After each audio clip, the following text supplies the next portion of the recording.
Bismillahirrahmanirrahim. Assalamualaikum warahmatullahi wabarakatuh.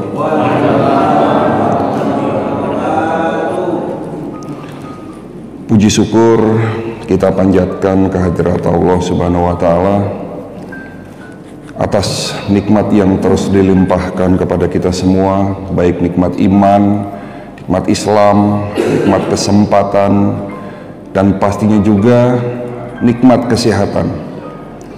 Salam serta salawat selalu tercurah kepada junjungan kita Nabi besar Muhammad SAW, keluarganya, para sahabatnya, dan semua pengikut-pengikutnya sampai akhir zaman. Semoga kita termasuk yang mendapatkan syafaat oleh beliau nanti di akhir akhir. Teman-teman, saya ucapkan terima kasih kepada Bapak Ketua Dewan Kemakmuran Masjid, Ketua Yayasan, segenap pengurus masjid, dan juga para jemaah, bapak-bapak, ibu-ibu pada sholat subuh yang dirahmati dan cinta Allah Subhanahu wa Ta'ala. Perkenalkan, kami Dr. Cahyo mewakili Predikti, Perhimpunan Dokter Digital Terintegrasi Indonesia, mewakili Perhimpunan Dokter Herbal Medik Indonesia, mewakili ASPETRI, Asosiasi Pengobat Ramuan Tradisional Indonesia, dan mewakili juga secara khusus klinik kami, Rumah Sehat Holistik Indonesia dan Kampung Sehat Holistik. Bapak Ibu sekalian, kegiatan kita pada pagi hari ini kami namakan Manasik Kesehatan.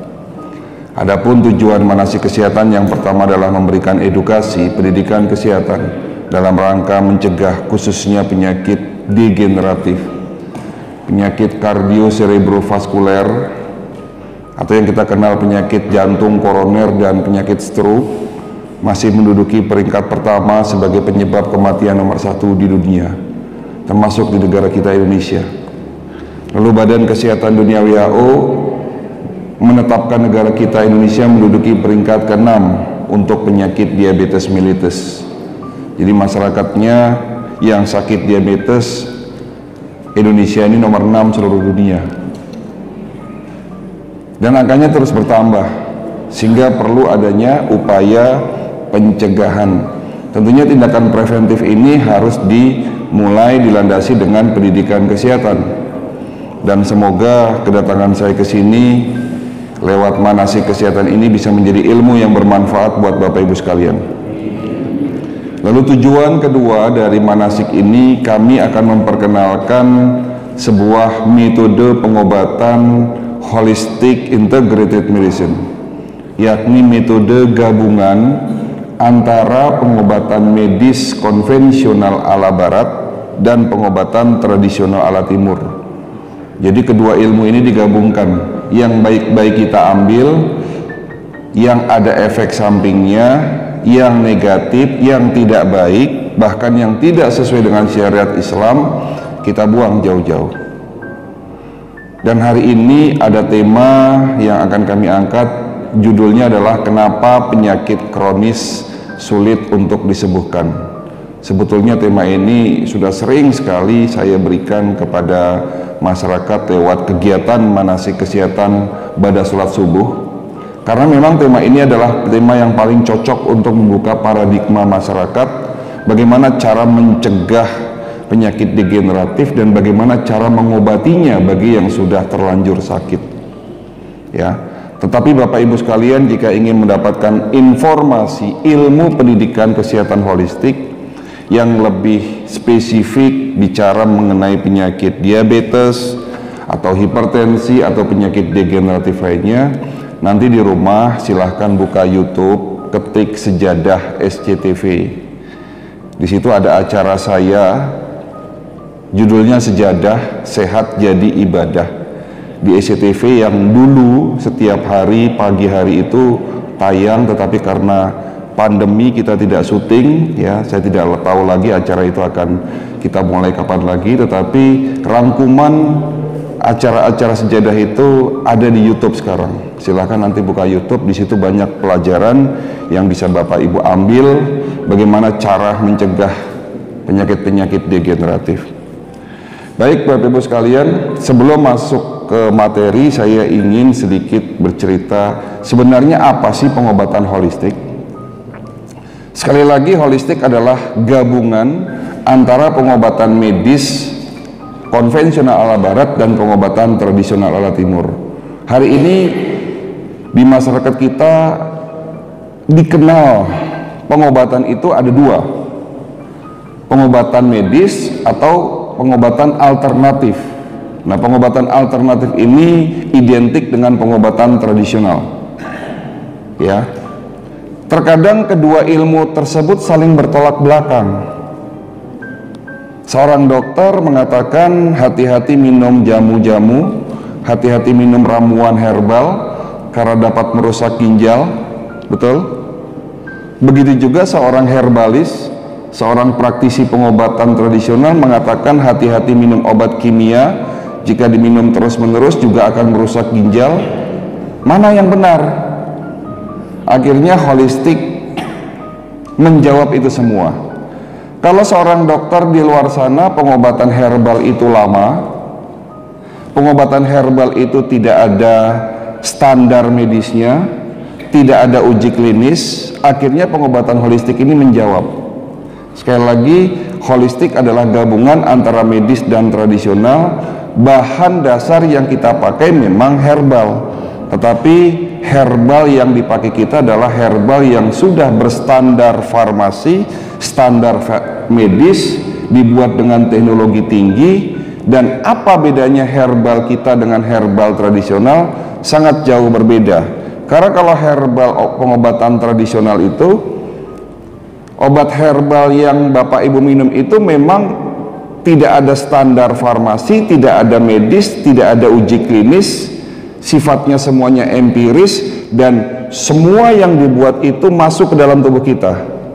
Sementara di dalam tanaman obat seperti contohnya daun sambiloto, daun pegagan, ya, daun kelor, mulai dari daun, bunga, batang, kulit sampai dengan akar yang disebut rimpang, itu banyak kandungan. Ada yang memang fungsinya untuk mengobati, tetapi ada zat-zat yang tidak baik, zat yang tidak bermanfaat, atau bahkan zat-zat yang justru dapat merusak tubuh kita. Sehingga kalau ada dokter di luar sana mengatakan hati-hati minum jamu karena dapat merusak ginjal, itu benar, ya, itu tidak salah. Tetapi tidak semua herbal seperti itu, karena sekarang di Eropa, di Amerika, di negara maju seperti Jepang, Korea, ya, herbal yang dibuat itu sudah dengan teknologi tinggi, sehingga yang diambil dari kandungan herbal tersebut hanya senyawa aktifnya saja. Dimana yang saya maksud di sini senyawa aktif adalah kandungan di dalam herbal tersebut yang memang berfungsi untuk pengobatan. Zat-zat yang tidak baik, zat yang tidak aktif, zat-zat yang dapat merusak tubuh sudah dihilangkan.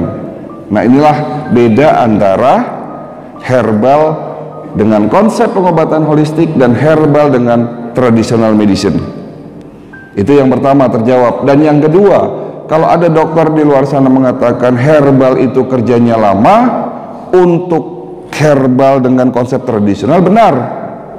Tetapi kalau dengan konsep holistik, karena memang yang diambil adalah senyawa aktifnya, sudah tidak berlaku lagi herbal zaman sekarang ini, ya. Yang kembali lagi sekali saya tegaskan, saya garis bawahi, tentunya herbal yang dengan konsep pengobatan holistik itu kerjanya jauh lebih cepat. Karena kenapa lebih cepat?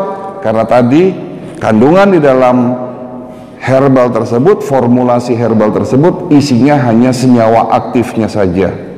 Karena misalnya dalam 1 kilo daun sambiloto, daun pegagan, sebetulnya senyawa aktif yang dapat mengobati penyakit itu hanya jumlahnya itu antara 10 sampai 20%. 80%-nya adalah zat-zat yang justru tidak dapat kita gunakan di dalam tubuh kita, yang itulah yang kita buang, ya.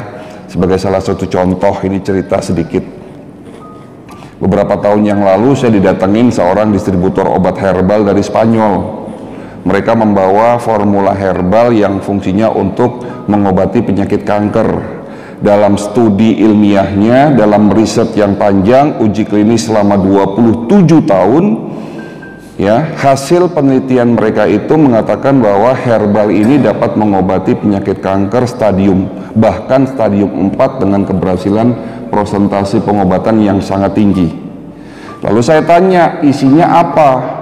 Isinya ternyata sederhana, ya, isinya hanya kayu manis dan green tea. Di dalam pikiran saya pada saat itu, apakah bisa kayu manis dan teh hijau dapat mengobati penyakit kanker? Saya ragu-ragu. Tetapi keraguan saya ini terjawab. Teknologi yang mereka punya itu namanya biomolecular activation. Jadi inilah yang membedakan antara herbal tradisional dan holistik. Apa itu teknologi biomolecular activation? Zat aktif atau senyawa aktif anti kanker yang terkandung di dalam kayu manis dan teh hijau tadi dengan teknologi tersebut dikuatkan 4000 kali kekuatannya, sehingga satu kapsul yang kita minum seolah-olah kita minum 100 kilo kayu manis dan green tea. Itulah yang dimaksud dengan herbal holistik. Sehingga kalau di luar sana ada dokter yang belum mempelajari teknologi terbaru dalam bidang kedokteran holistik lalu mengatakan semua herbal itu tidak ada manfaatnya, semua herbal itu kerjanya lama, bahkan diklaim semua herbal itu dapat merusak ginjal, ya statement itu tidak selalu benar, ya, karena memang di Indonesia sekarang sudah ada klinik bahkan rumah sakit yang berlabel pengobatan secara holistik. Salah satunya adalah klinik kami, Rumah Sehat Holistik Indonesia. Kami ada di Tangerang kliniknya, tepatnya di Cipondoh, Green Lake City. Tapi kami sedang membangun klinik pusat rumah sehat, jadi setara dengan rumah sakit. Kita lagi bangun di Bogor sebagai pusat pengobatan holistik di Indonesia. Ini belum selesai pembangunannya, ya. Semoga di awal 2023 sudah bisa beroperasi. Saya mohon doa restunya dari Bapak Ibu sekalian. Baik Bapak Ibu sekalian, itulah perbedaan antara medis, tradisional, dan holistik. Holistik berada di tengah-tengah, bukan menggantikan medis, bukan menggantikan tradisional, tapi mengakurkan keduanya, melengkapi keduanya, ya, mengkawinkan dari keduanya. Ya, dan ternyata setelah 15 tahun ini kami terus mempelajari pengobatan holistik, update ilmu dan teknologi, berpraktek sebagai dokter praktisi pengobatan holistik, dokter spesialis naturopati. Ternyata memang cocok, lebih cocok untuk mengobati penyakit-penyakit degeneratif, hipertensi, diabetes, jantung, stroke. Kalau di dalam dunia kedokteran medis dikatakan penyakit diabetes, hipertensi, jantung, stroke adalah penyakit yang tidak dapat disembuhkan, saya tidak setuju. Dan harusnya semua yang ada di sini pun tidak setuju. Kenapa?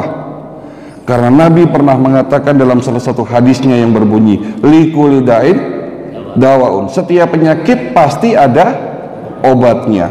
Kalau dulu waktu saya masih sebagai dokter murni medis, saya mengatakan tidak bisa disembuhkan karena ilmunya seperti itu. Tapi alhamdulillah setelah mendalami berbagai macam pengobatan yang ada, ya, khususnya adalah pengobatan holistik, saya dengan mantap mengatakan semua penyakit bisa disembuhkan. Dan memang ini terbukti 15 tahun ini, alhamdulillah pasien-pasien kami itu, ya, sudah banyak yang berhasil sembuh tanpa lagi harus minum obat, ya. Walaupun memang tidak mudah, ya, tidak mudah ini kan bukan berarti tidak mungkin gitu loh, bukan berarti tidak dapat disembuhkan. Oleh karena itu tema hari ini judulnya kenapa penyakit degeneratif sulit untuk disembuhkan.